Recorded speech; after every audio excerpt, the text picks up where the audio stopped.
Hello, everyone. Absolute honor to be here today. I'd like to take this opportunity to talk about how architecture can actually bring about positive social change. Building in its true form primarily was just an extension of ourselves, our third skin. But unfortunately, as it evolved, it became an industry very far away from being people and nature centric to, to now being known as one of the most polluting industries in the world. We at Masons Inc. think that as architects, we have a moral responsibility to change this rhetoric and become change makers in this field. In order to do this, we identified three key areas where we want to bring about reform: environmental, cultural, and socioeconomic. To bring about environmental reform, we made a conscious decision to always adapt low carbon, place adaptive solutions to all our projects. Hence, our projects are very local. Our materials are inspired from what is available in and around site. And hence, most of our materials are very basic materials such as stone, mud, and wood. We try to use them in our projects, in our walls with very minimal processing, with just about where it's just about certain skillful hands molding them into the shape we need and nothing more. Here you have a picture of where all these three materials come together in joyful harmony. And this is a picture where we have used an earthen vault on the right side. Usually our slabs are where you have a lot of steel and concrete going in. So these earthen walls are a great solution for areas where you're looking to cover a great span without being very, high on using high carbon materials, etc. We also try to be sustainable in the process of building. So on the left side, what you see is a Nubian technique, which is a technique in Africa where they build walls without any sort of shuttering or formwork. And this we learned from Orville Earth Institute in South India. Now, coming to our buildings, it's not only enough that our buildings are sustainable. They're only sustainable if they are low on their operational energy. So we try to make our buildings completely off-grid. We work on rainwater harvesting, rainwater percolation, treatment of our wastewater, biogas where possible, and of course, because we're in India, on the use of renewable energy like solar and wind. Heritage is another place where we believe holds the answer to being truly sustainable. They say that the most sustainable building is the one that's already built. The meaning of this is that there's a lot of embodied energy that has already gone into constructing something. So it only makes sense to make it sustainable by extending the life of that building. So these heritage buildings are also treasure troves of traditional technique and know-how, which unfortunately has, because of its disuse and us moving away from these techniques, has led to a lot of loss of know-how and loss of skill.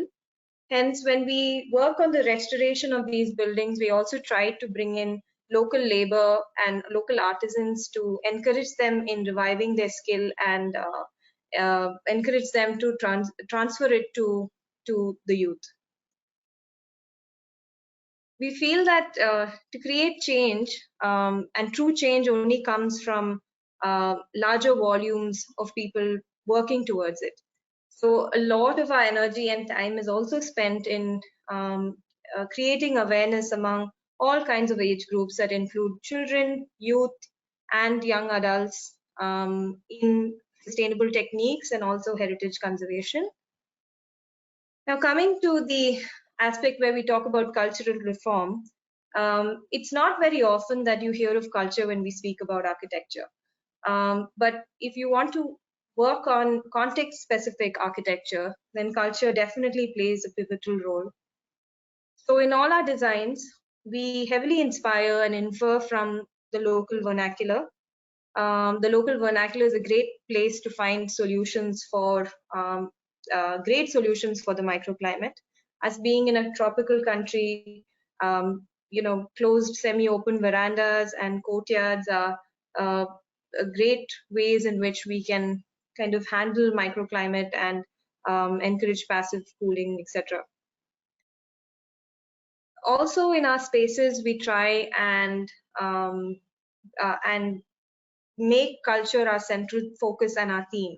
So very often, instead of sidelining the cultural context of that place or the person, we kind of celebrate it.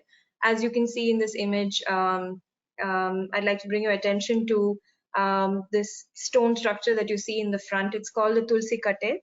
It's a very important element in a Hindu household. Everyday morning starts with a prayer or a puja around it.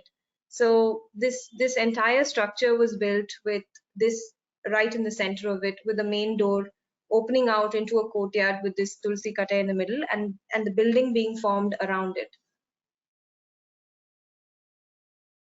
R&D is a very important part of the Masons Inc. mission, as we work a lot with traditional materials and traditional construction technique.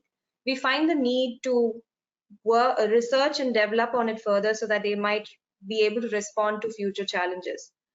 So this is a particular project that we are working on, which looks at natural additives that were added into mud buildings about 100 years ago or older, to make them more durable and resistant against rain and other vagaries of time.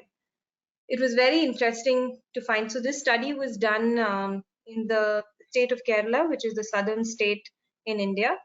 It was very interesting to find the vast inventory of ingredients that were used and how they changed from how the terrain changed and in different geographical locations.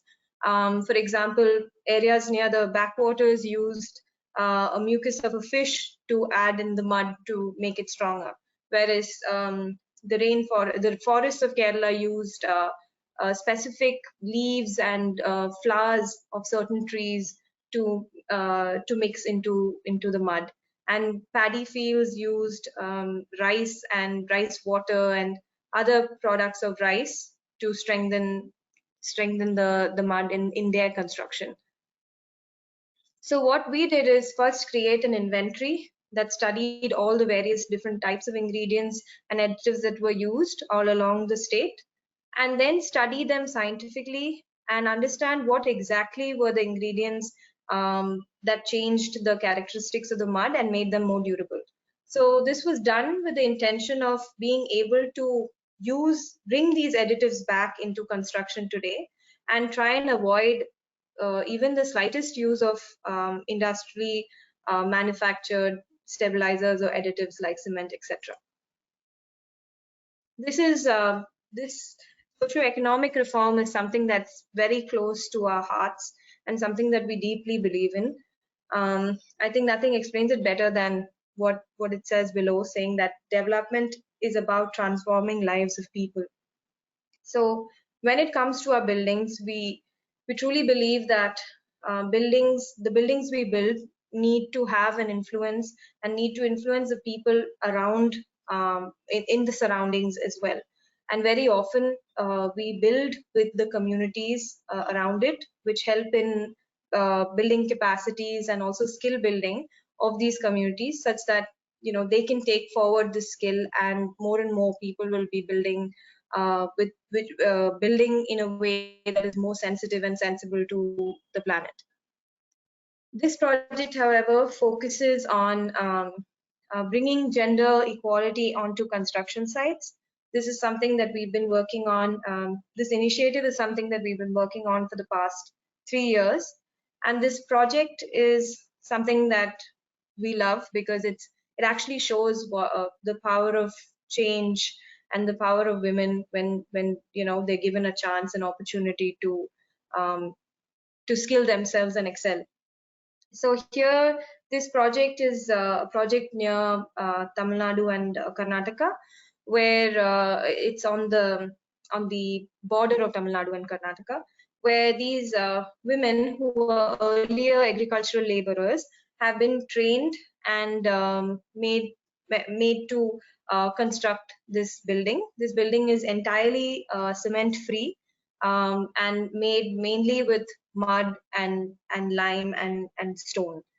So the interesting fact about women on construction sites in India is that there are women on construction sites in India, but unfortunately they are present only as helpers or laborers and are not given the necessary education or training on site to go higher in their in the work ladder to become masons, etc.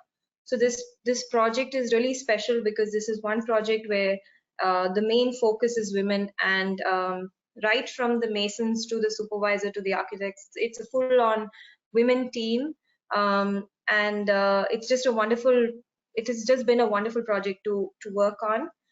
These women came in with very little skill in construction, and now they build amazing structures. They know how to do things with bamboo, with lime, with stone, with mud. Name all the natural materials, and they know how to work with it. I have a small video here. These are just three of the masons on the site talking about their experience and how they feel about it. I'll play this later after this session, so that I don't. It's clearer. I'm not sure of the quality if I play it now. So this is where it is at now. The women have built two structures like this, entirely cement free. These are this is an earth bag construction. An interesting information about these bags are that these bags are also recycled material. They're usually these synthetic bags that are used to hold vegetables, and then discarded after one uses them, but which go into landfill. So we've collected all of these sacks, and they have become the bags that hold the mud. They are tamped on layer by layer, and this is how this construction has happened. And there are two of these structures. In the next few months, we will be teaching the women how to plaster, etc. The idea being that it starts with this one site, and eventually we can use this as an example to encourage more people, more women to join construction sites, encourage more people to employ women on construction sites, and hopefully bring about a real change in the construction industry in India, and perhaps one day even the world. This is just a tool that we use in our projects. It's called the Versus Wheel. It's a self-evaluation tool. It was created by a collaboration between European universities. It helps us kind of objectively look at every project and see if we have been able to do justice to each of these three areas. And it also helps us improve and make notes and improve our performance in each of these sectors in each and every project. I'd just like to end by saying that I truly believe that architects have the power to change the world. We just need to decide what to create, whom we empower, and how we ideate. I'll end with this saying that says, the activist is not one who says the river is dirty, but one who cleans up the river. Thank you so much. It's been an absolute honor to be here. And I encourage people to reach out to me, and we're open to collaborations for anyone who believes in the same ideals and is doing the same kind of work. Thank you so much. என் பேர் ஷாஹினா. ஆனால் நான் மண், இது கல், இது சுண்ணாம்பு, டெஸ்ட்டில் எல்லாம் சேர்த்து வீடு கட்ட போகிறோம் மேடம். என் பேர் யசோதா. ஆனால் நாங்கள் வீடு கட்டலான்னுட்டு சுண்ணாம்பு, மண், டெஸ்ட்டு, கல் ఊరు చేసి సింధు మేడంకు ಕೊಡುಕ್ರಮ್. ನನ್ನ ಹೆಸರು ರಮ್ಯಾ. ಮನೆ ಕೆಲಸ ಮಾಡ್ತೀರಿ. நாங்கள் தோட்ட வேலைக்கு போயிட்டுருந்தோம். எங்களுக்கு வேறு வேலை தெரியாது. புருஷத்தும் அவங்க வந்திருந்தாங்கல்ல, அவங்க பார்த்துக்கிட்டு அப்போ தான் எனக்கு வேறு வேலை தெரியும். அதுக்கு முன்னே போகுது அதெல்லாம் ஹெல்ப் பண்ணுற பார்த்தானுமா. ஆனால் மேஸ்திரி எப்படா பண்ணுறாங்களான்னு பார்த்துட்டு அப்படியே இப்போ அந்த வேலையை பார்க்கலான்னு ட்ரை பண்ணிட்டாக்கம்மா. ಎಸ್ படிச்சுட்டு ಆಮೇಲೆ ಗಾರ வேலை கொஞ்ச நாள் சேர்த்துக்கலாங்க. மண்ணில் எதுக்கு கட்டுறோம்னா கோல்டாக இருக்குனால கட்டுறோம், அதனால கட்டுறோம். மண் சிமெண்ட் வீட்டா இருக்கும், சிமெண்ட் ஹீட்டு, இந்த மண் வந்து கோல்டாக இருக்கிறதுனால வீடு கட்டுறோம். இப்போ அலோ பிளாக்ல சிமெண்ட்ல கட்டிருக்கோம். மேடம் கட்டிட்டு இருக்காங்கல்ல, அதுக்கப்புறம் பார்க்கலாம். இன்னொங்கனால முடியாது எதுவும் இல்லை, செய்யலான்னுட்டு அது ஒரு மனசுல இருந்தால் அதை செஞ்சிடும். இப்போ செஞ்சிடுறோமல்ல, பாய லெவல் வந்திருக்குதல்ல, பூமி லெவலுக்கு வந்திருக்குதல்ல மேடம், என்னென்ன செய்யணும்? இப்போ பாயாது 3 இது நாங்களே அடக்கி இருக்கிறோம், நாங்களே செஞ்சோம்ல. ஒரு நாள் அவங்க ட்ரைனிங் கொடுத்தாங்க, மறுநாள் 3 நாள் நாங்களே செஞ்சோம்.